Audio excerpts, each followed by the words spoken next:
Assalamualaikum warahmatullahi wabarakatuh.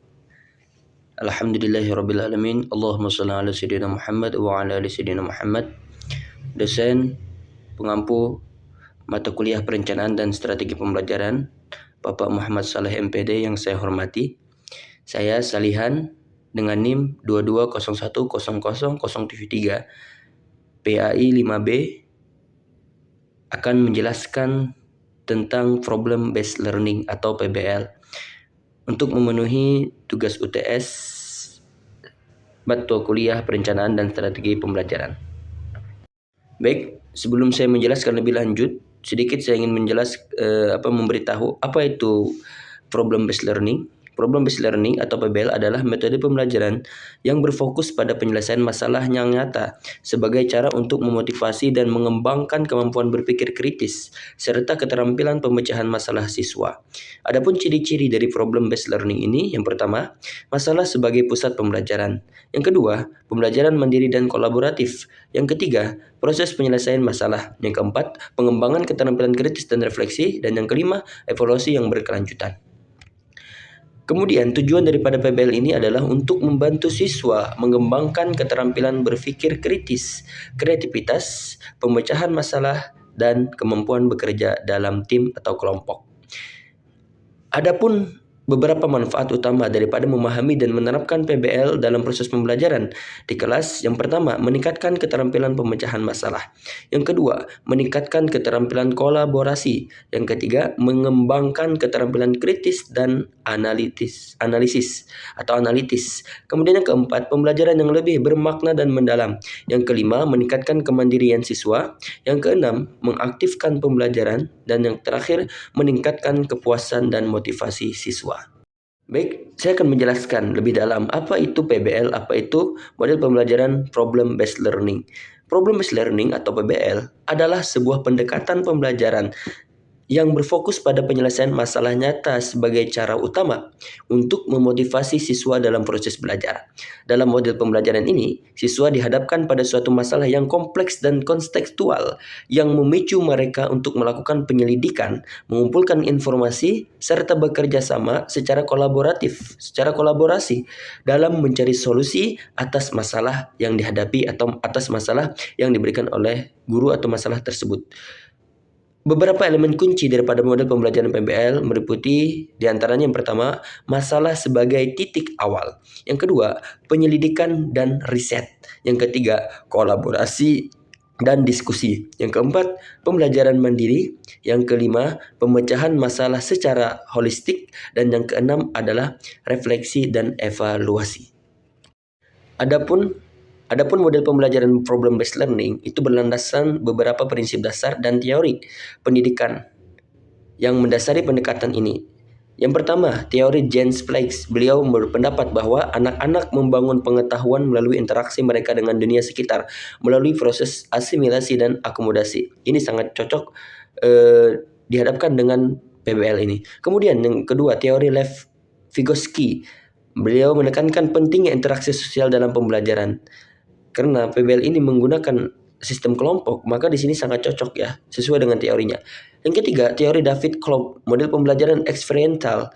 Kolb berpendapat bahwasanya pembelajaran yang efektif terjadi melalui siklus pengalaman langsung, refleksi, konseptualisasi, dan eksperimen. Ini sangat cocok terhadap PBL. Kemudian teori selanjutnya, teori flow, ya, atau suggestibility. Beliau berpendapat bahwasanya flow terjadi ketika seorang sepenuhnya terlibat dalam kegiatan yang menantang namun sesuai dengan keterampilan mereka. Jadi setiap anak itu terlibat karena dia berkelompok dan lain sebagainya.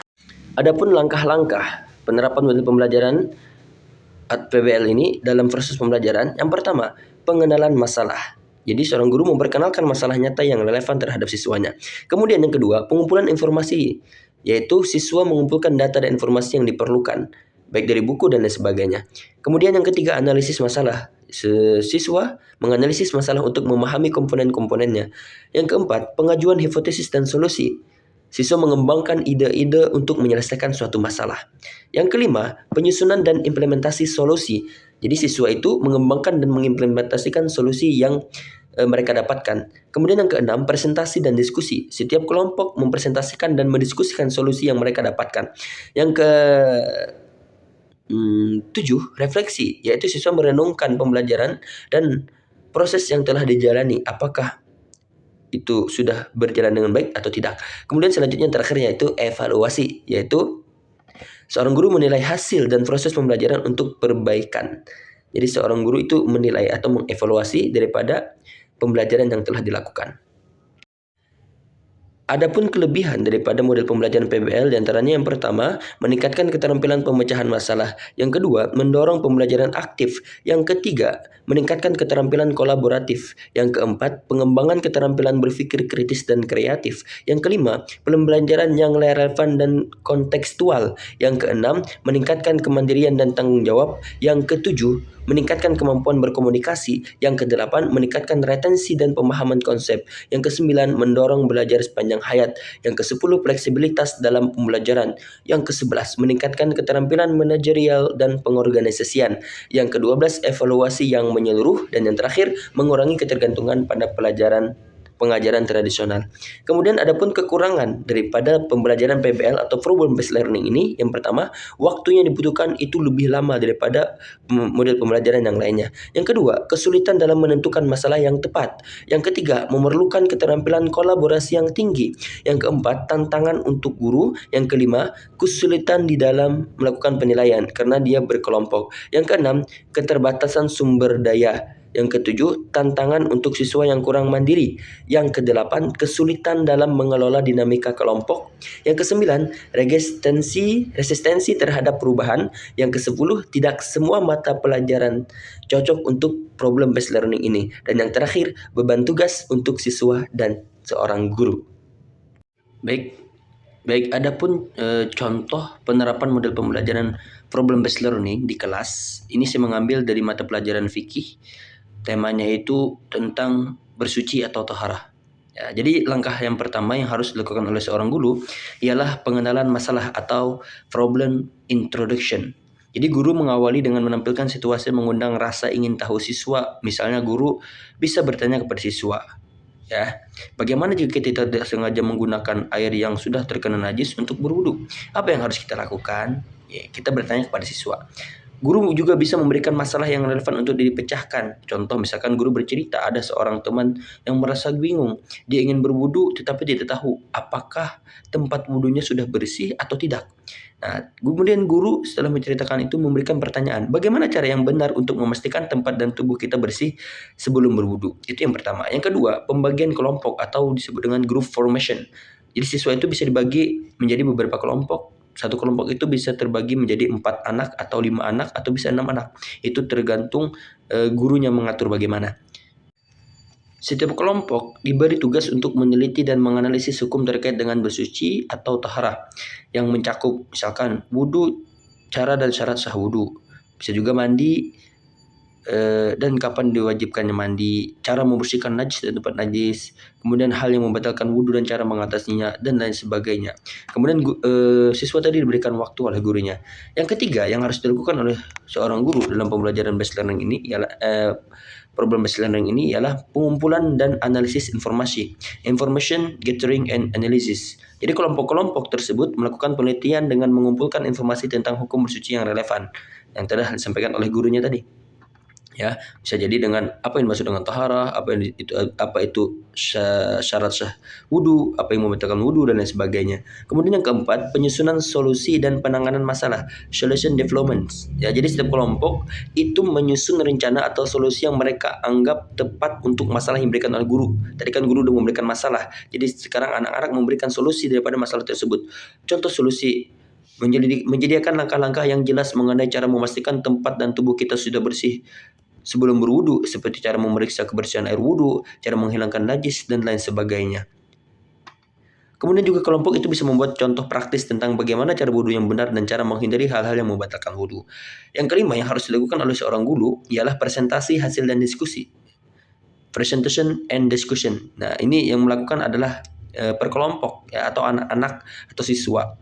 Jadi setiap kelompok itu mempresentasikan hasil diskusi mereka.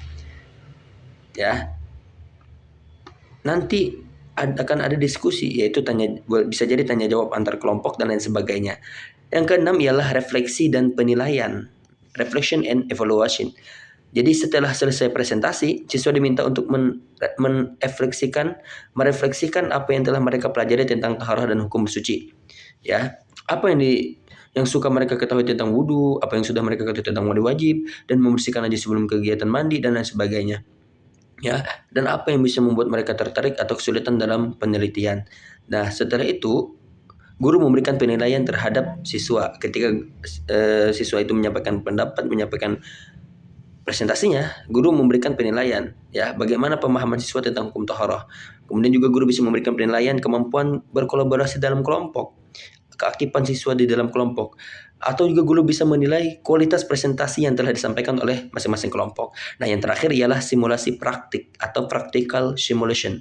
Ya, jadi guru itu mengadakan sesi praktik langsung untuk menerapkan apa yang telah dipelajari. Misalkan tentang taharah tadi, guru bisa mengadakan praktek wudhu. Dan guru bisa memantau langsung bagaimana anak-anak itu berwudu, apakah anak-anak berwudu sesuai dengan ajaran Islam ataukah mereka berwudunya masih sembarangan. Nah, itu juga guru bisa memberikan penilaian di situ. Ya, jadi itulah tadi langkah-langkah atau cara-cara yang bisa dilakukan oleh seorang guru dalam problem based learning atau PBL ini. Jadi penerapan model problem based learning dalam pembelajaran fikih itu memungkinkan siswa untuk lebih aktif dan mandiri dalam memahami hukum-hukum agama, terutama dalam konteks toharah atau bersuci. Dengan bekerja dalam kelompok, siswa dapat lebih mudah mengenali informasi, berbagai pengetahuan, dan menerapkannya dalam kehidupan sehari-hari. Melalui pendekatan ini, pembelajaran menjadi lebih bermakna dan relevan bagi siswa. Baik, itulah yang bisa saya sampaikan, yang bisa saya jelaskan. Saya Salihan, akhirul kalam. Assalamualaikum warahmatullahi wabarakatuh.